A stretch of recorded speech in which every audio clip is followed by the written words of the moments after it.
დროისაცვლად დაწყებულია, რამდენიმე საათი რჩება იმ მომენტამდე, როდესაც დედაქალაქის მთავარი გამზირი კვლავ გააერთიანებს პროევროპულად განწყობილ საზოგადოებას, ანუ იმ ადამიანებს, რომლებიც უკვე მეორე ახალ წელს შეხვდებიან რუსთაველის გამზირზე. ისინი ამბობენ, რომ დღევანდელი დღე არის ტანდემი ორი ემოციის და ორი განცდისა და დღევანდელი დღე გააერთიანებს სწორედ პროტესტსა და ზეიმს და ამბობენ, რომ სწორედ წინა წლის კვალ და კვალ აუცილებლად წელსაც იბრძოლებენ უკეთესი საქართველოსთვის და ევროპული მომავლის მშენებლობისთვის. ეს სწორედ ის ქსოვილია, რომელიც ახლა აქ განთავსდა და მოიტანეს, რომელზეც ადამიანებს ექნებათ საშუალება, რომ გააკეთონ სასურველი წარწერა, ეს იქნება გზავნილი მომავალი თაობისათვის, რომელიც მათი მტკიცებით იმ მუზეუმში განთავსდება, რომელიც იქნება გამარჯვების მუზეუმი და ასახავს ყველაფერს, რაც უკავშირდება იმ საპროტესტო მუხტს, საპროტესტო ტალღას, რომელსაც სრულად ქართული საზოგადოება ხედავს და რომელშიც თავადაც ერთვება ბოლო წლის განმავლობაში. საკმაოდ გრძელი ქსოვილია და მოქალაქეების სურვილები დიდი რაოდენობით დაეტევა, აგრეთვე თქვენ ხედავთ აქ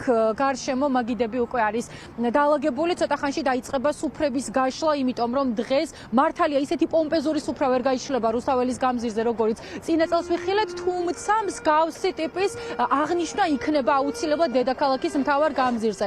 თეა ბახტაძეს ხედავთ ახლა ის ვიოლინოზე უკრავს, ნახავთ დღეს ასევე სხვადასხვა ტიპის მუსიკალურ პერფორმანსებსა და გამოსვლებს, რადგან დღევანდელი დღის კულმინაცია სწორედ იქნება კონცერტი, მანამდე საზოგადოება მოისმენს სინთეზის პატიმრების გზავნილებს. მოკლედ, ეს დღე იქნება ყველანაირი თვალსაზრისით მრავალფეროვანი აქციის ორგანიზატორები, სწორედ მრავალფეროვან პროგრამას თავაზობენ ყველას. თავდაპირველად მთავარი ეპიცენტრი მოვლენების იქნება პირველი გიმნაზიის მიმდებარე ტერიტორია, შემდგომ კი უკვე სწორედ აქ პარლამენტის მიმდებარედ გადმოინაცვლებენ, სადაც როგორც უკვე ხედავთ განთავსებული არის მაგიდები და იქნება მინი სუფრა, იმის ანალოგი, რაც წინა წელს საზოგადოება მიხილა, უბრალოდ არა ისეთი მასშტაბური და პომპეზური, როგორც წინა წელს იყო. თეა ბახტაძის შესრულებით თქვენ ახლა ხედავთ ის საქართველოს ჰიმნის უკრავს და ასე ემზადება იმ საკონცერტო ნომრისათვის, რომელსაც სულ ცოტა ხანში იხილავს საზოგადოება. აქციის ორგანიზატორები ელოდებიან ყველას 23 საათიდან დედაქალაქის მთავარ გამზირზე.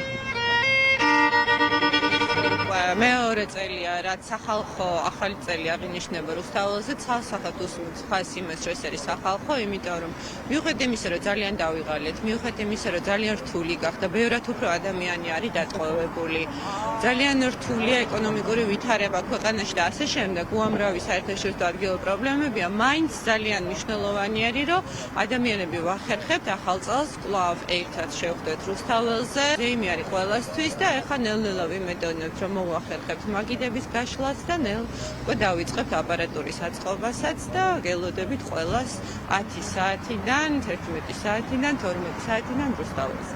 არანაირ პომპეზურობაზე არ არის ლაპარაკი. აქ არის ერთიანობაზე და ჩვენა ესე ნაბიჯ ნელ-ნელა მივდივართ იმ აბსოლუტური ერთიანობისკენ, რომელიც ესე აშინებს ყველა დიქტატურას რა. 400 დღე სხვადასხვა ესეთი სიმძლავრეებით პროტესტი, ეს არის იმის ნიშანი რა, რომ პროტესტი არის ძალიან მყარი, პროტესტი არის დგას აბსოლუტურად მყარ მიზეზზე და იმიტომ რომ ეს პროტესტი არ იქნებოდა თუ არ იქნება ის წინააღმდეგობა და ის ძიმე გარემო, რაც საქართველოში რეალურად ხდება. ესეთი პროტესტი არ მარცხდება, არ არსებობს.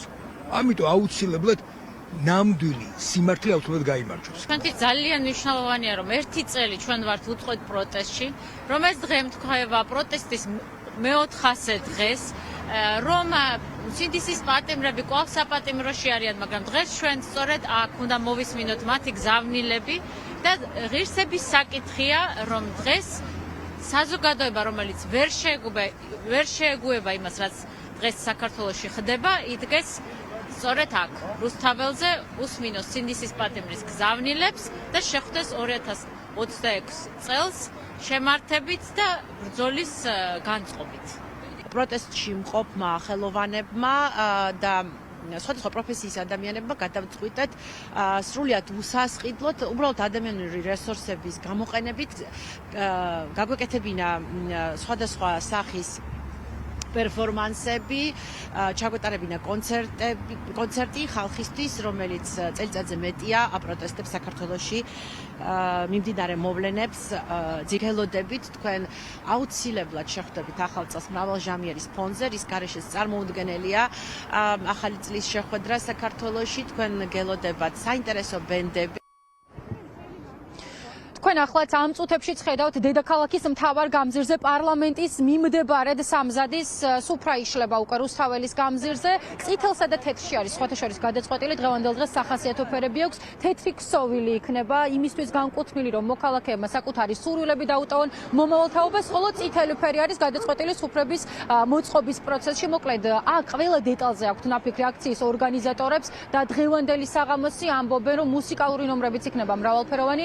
მაყურებელს შევახსენებ კიდევ ერთხელ რომ 22 საათი არის ის დრო, როდესაც ადამიანები დაიწყებენ შეკრებას, თუმცა ოფიციალური ნაწილი დღევანდელი საღამოსა და ამ ღონისძიების უკვე იქნება 23 საათიდან. საზოგადოება მოისმენს სინდისის პატიმრების გზავნილებს, მათ შორის მოისმენს სხვადასხვა ტიპის მიმართვებს, თავადაც ჩაერთვებიან ამ ქსოვილზე ხელმოწერის სახით ამ პერფორმანსში. საბოლოო ჯამში კი დღევანდელი დღის კულმინაცია იქნება კონცერტი, რომელიც გაიმართება სწორედ პირველი გიმნაზიის მიმდებარე ტერიტორიაზე. ამიტომ აქ ელოდებიან ყველას, ვისთვისაც ევროპული მომავალი განსაკუთრებულად მნიშვნელოვანია.